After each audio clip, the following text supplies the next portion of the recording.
Hello, welcome to my channel. Ini saatnya misteri. Ding dong, ku datang padamu. Bukalah pintu, tak mungkin sembunyi darimu. Ding dong, ku datang. Apa yang kalian lakukan di masa muda kalian? Saat kalian masih remaja? Ketika remaja, kegiatan saya adalah mengikuti beberapa organisasi. Saya menyukai kegiatan berorganisasi, karena selain menambah pengalaman, kita juga memiliki banyak teman. Jadi ada dua organisasi yang sangat rutin dan sangat wajib saya ikuti, yaitu organisasi kepramukaan dan juga pencaksilat. Masa remaja saya habiskan untuk menggeluti dunia kepramukaan dan dunia pencaksilat. Jadi saya memiliki beberapa pengalaman yang bisa dibilang cukup menakutkan terkait dengan dua kegiatan organisasi ini. Karena pada dua kegiatan organisasi ini memiliki suatu kegiatan yang mengharuskan kita untuk melakukan perjalanan malam. Jika di pramuka disebut dengan jurit malam, kalau di kegiatan pencaksilat itu disebut tes kenaikan sabuk. Kami melakukan tes kenaikan sabuk, yang mana kami akan berjalan sendiri-sendiri menuju ke komplek pemakaman, di mana kami akan menemukan sabuk kami yang biasanya akan ditaruh di komplek pemakaman itu atau dipegang oleh para pelatihnya. Dan biasanya kami akan jalan sendiri-sendiri dengan perbedaan waktu sekitar 15-20 menit. Sama halnya dengan di kegiatan pramukaan, kami juga akan jalan sendiri-sendiri dengan jarak waktu antara 15-10 menit. Saya akan bercerita tentang kegiatan kepramukaan saya ya, karena pada kegiatan ini cukup banyak cerita mistis yang saya alami sendiri. Jadi waktu itu saya adalah anggota baru di Saka Bakti Usada dan harus mengikuti kegiatan perkemahan pelantikan. Sekedar informasi, Saka Bakti Usada itu berada di bawah naungan Dinas Kesehatan Pasir Putih. Sehingga kalau kami melakukan dulu, saya tidak tahu sekarang ya, karena sudah cukup lama saya tidak aktif lagi pada kegiatan kesakaan ini kan. Waktu itu dulu kami berada di bawah naungan Dinas Kesehatan Pasir Putih dan selalu melakukan kegiatan perkemahan pelantikan itu di halaman atau di lapangan kantor Dinas Kesehatan Pasir Putih. Jadi kami akan melakukan kegiatan perkemahan seperti dua foto ini. Dua foto ini adalah kemungkinan para junior saya, karena saya cukup asing dengan wajah-wajah mereka. Mungkin mereka adalah anak-anak baru dan saya mendapatkan foto-foto ini dari akun Facebooknya Ibu Kades, Kakak Puspa Kristina.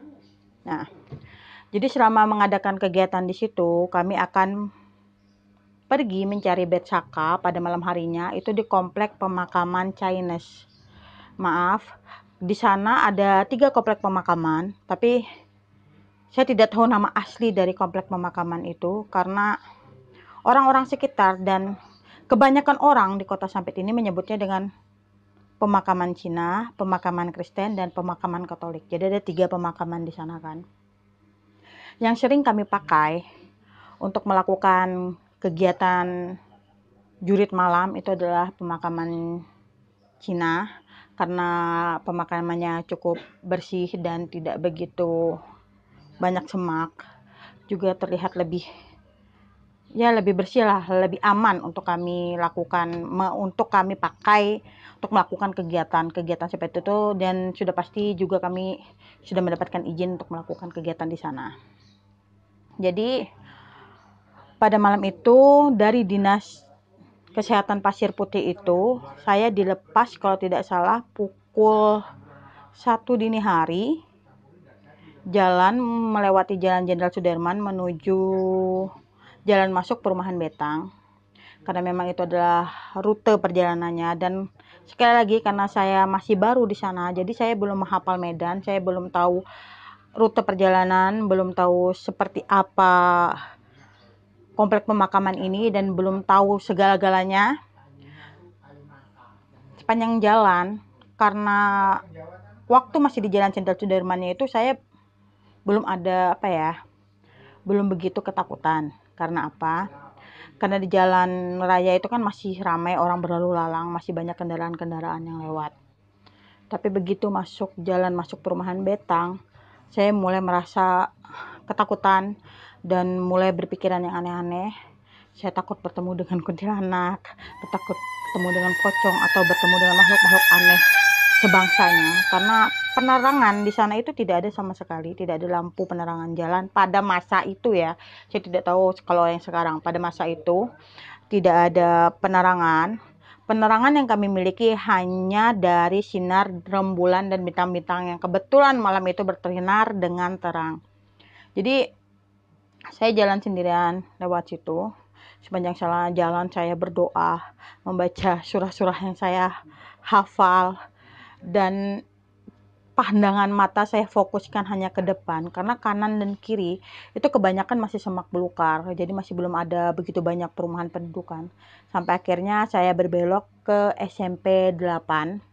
Di sana saya bertemu pos penjagaan dan mendapat tugas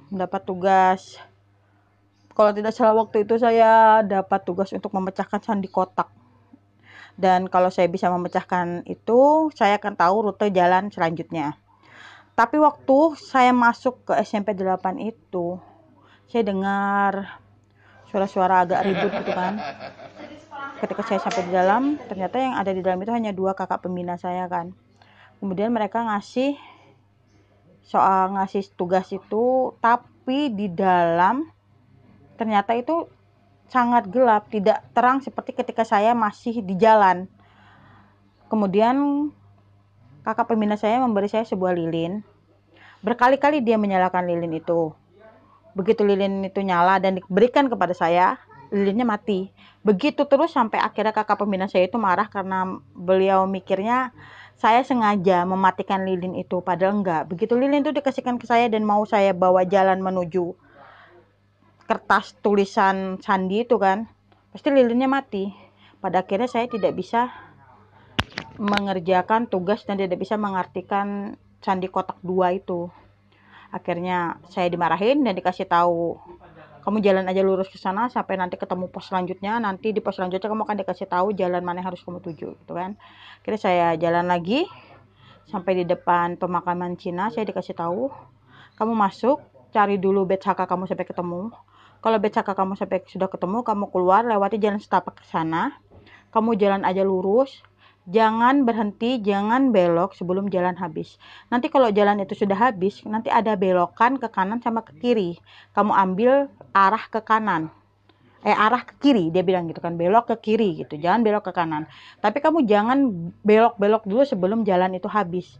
Dan saya sangat ingat itu pesan kalau jangan berhenti berjalan, jangan belok, dan jangan melakukan kegiatan apapun sebelum jalan itu habis kan. Akhirnya saya mendapatkan BCK saya dengan cukup mudah. Kemudian keluar dari komplek pemakaman dan mengikuti jalan atau rute yang diberitahukan. Waktu jalan saya baru keluar, saya ketemu lagi sama kakak pembina yang lain. Dia juga ngasih tahu saya rute yang sama seperti kakak pembina yang berada di luar komplek pemakaman. Kemudian saya jalan, kemudian sekitar 100 meter dari pos terakhir, saya tuh lihat jalan, ada cabang jalan ke kanan dan ke kiri, tapi jalan di depan saya itu masih panjang, masih ada jalan setapak panjang. Kemudian saya mikirnya, kata kakak pembinanya kan jangan belok dulu sebelum jalan habis. Kalau jalan itu sudah habis, ada belok ke kanan ke kiri, saya ambil ke kanan gitu, ke kiri gitu kan. Akhirnya saya putuskan untuk kembali jalan lurus. Kayak orang bingung, kayak orang linglung. Begitu saya sadar, saya itu berada di dalam rawa-rawa. Dalamnya sekitar di bawah pinggang sedikit.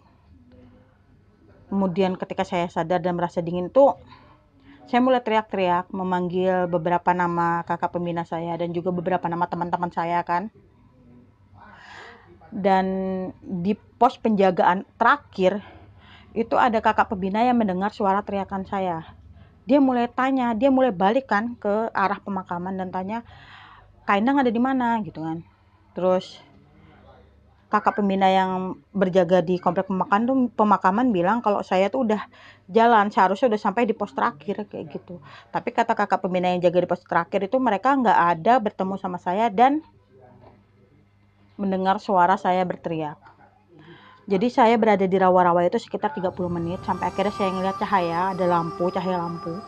Saya mulai berpikir, kalau ada cahaya lampu berarti ada kehidupan, ada perumahan orang gitu kan. Saya bisa minta tolong kalau saya sudah mencapai lampu itu.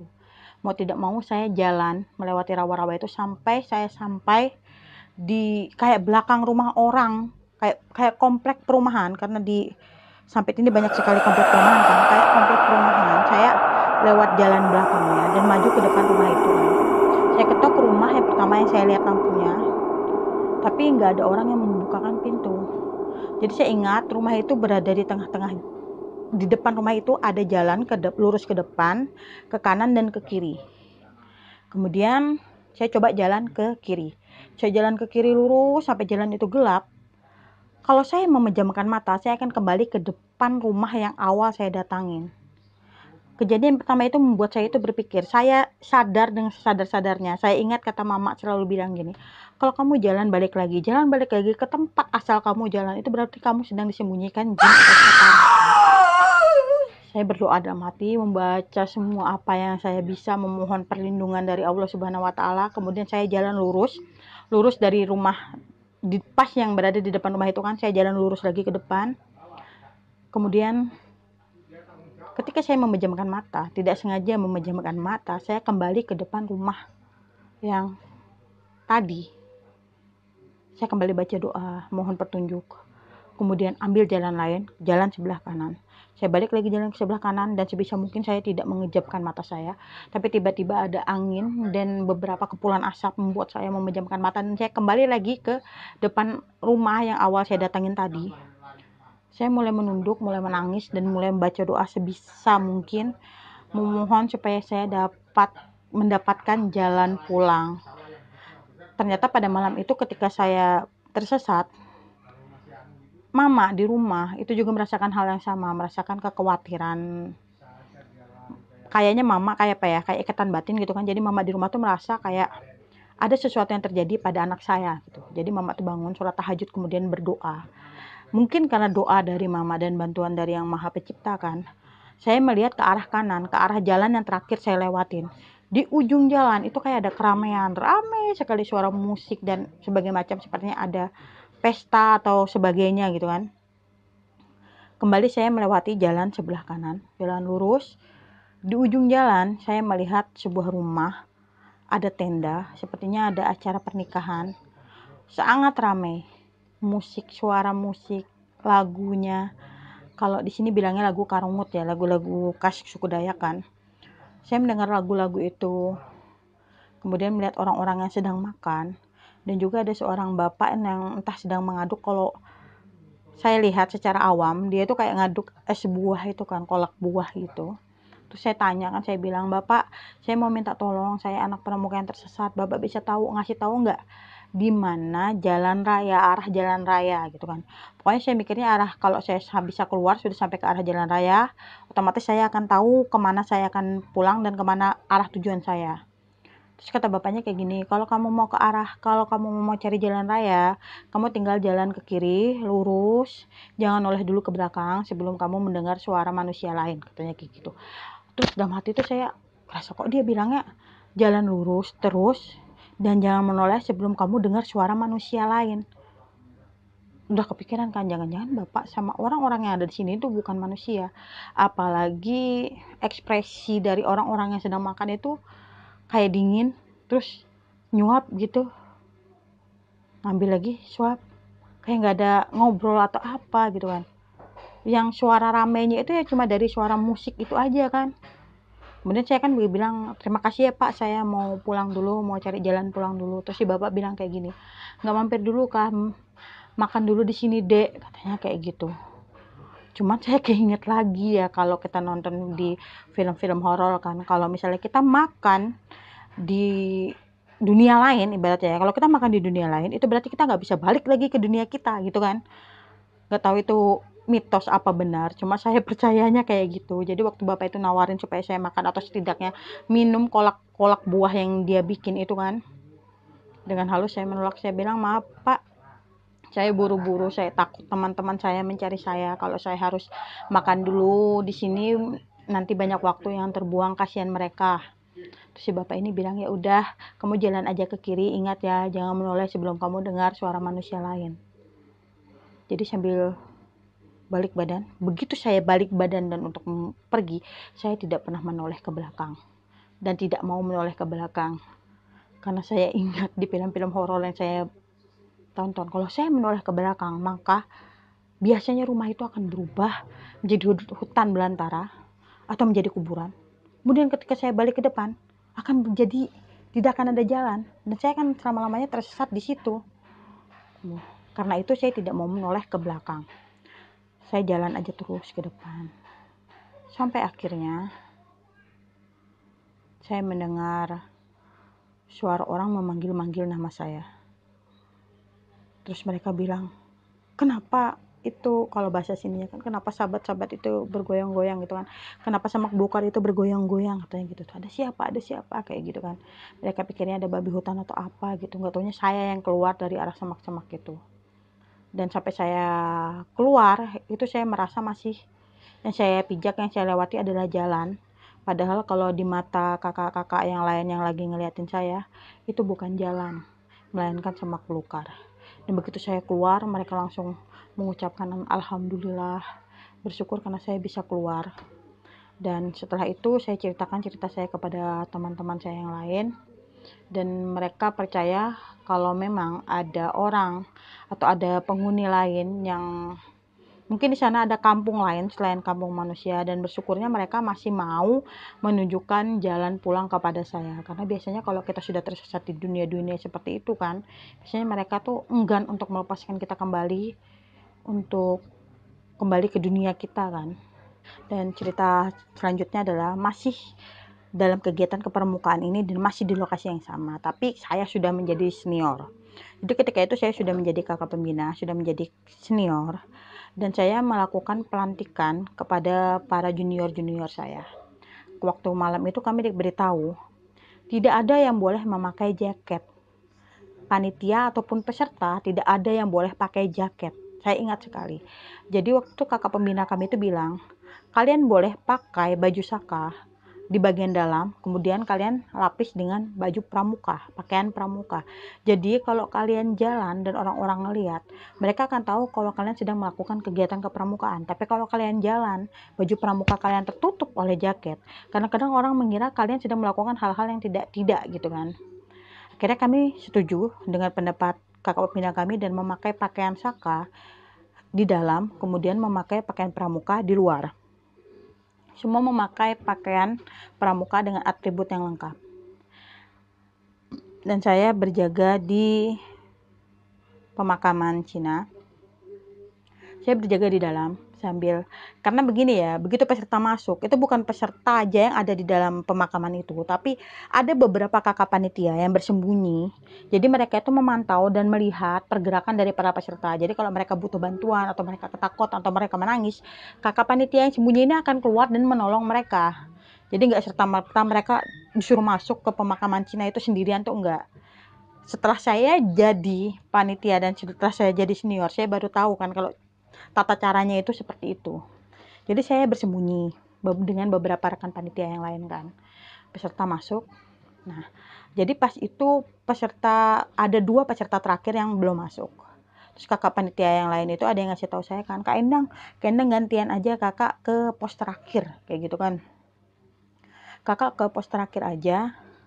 Nanti sisanya di sini biar kami ini, jadi kakak bantu pos terakhir. Akhirnya saya pergi sendiri ke pos terakhir melewati jalan tempat saya tersesat itu kan. Pas saya jalan, saya tuh lihat ada pohon. Di sebelah pohon itu ada kakak panitia lain yang sedang bersembunyi. Celananya celana pramuka. Aduh, masih merinding kaki saya ini. Tapi dia pakai jaket warna putih. Nah, waktu saya tegur, dia menoleh.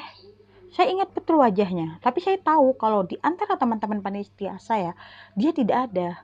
Cuman terkadang pada malam pelantikan seperti itu, ada teman-teman pramuka dari Saka lain yang membantu kami. Biasanya mereka main gitu kan, terus mereka membantu kami berjaga pada malam hari gitu kan. Jadi saya tegur, loh kok kamu pakai jaket? Bukannya kita nggak boleh pakai jaket ya gitu kan. Kemudian dia tersenyum sambil gedek-gedek. Pas dia tersenyum tuh langsung tuh sampai sekarang nih bulu kuduk saya masih merinding. Langsung bulu kuduk saya itu langsung merinding kan. Senyumnya itu kayak apa ya? Senyumnya itu kayak bukan senyum manusia pada umumnya gitu. Menakutkan.